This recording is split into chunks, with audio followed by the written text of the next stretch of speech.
তুমি শরবত খেতে আসছো? হ্যাঁ, বাবু শরবত খেতে আসছে। আজকে আমি আমার ছোট্ট শানকে নিয়ে চলে আসলাম শরবতের দোকানে। ও অনেকক্ষণ ধরেই বলছিল বাবা শরবত খাবো। এই ছোট্ট ইচ্ছাগুলোই আমার কাছে অনেক বড়। আমি পুরো দোকানটা একটু দেখলাম। দোকানটা খুব বড় কিছু না, কিন্তু ভেতরে একটা অন্যরকম শান্তি আছে। সব কিছু গোছানো, পরিষ্কার, দেখতেই ভালো লাগে। দোকানদার ভাই নিজের হাতে শরবতটা বানাচ্ছেন। ফ্রেশ ফল, বরফ সব কিছু ব্লেন্ডারে মিশিয়ে দিচ্ছেন। এই ব্লেন্ডারের ঘূর্ণনটা দেখতেই ভালো লাগছে। মনে হচ্ছিল এই ছোট্ট মুহূর্তটাই আজকের সবচেয়ে বড় আনন্দ।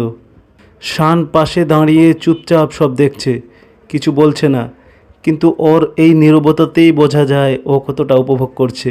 শেষে দোকানদার ভাই খুব সুন্দর করে একটা ওয়ান টাইম গ্লাসে শরবতটা সাজিয়ে দিলেন, উপরে পাইপ লাগিয়ে দিলেন। গ্লাসটা দেখতে এত সুন্দর লাগছিল, যেন ছোট্ট একটা সুখ হাতে তুলে দিলেন।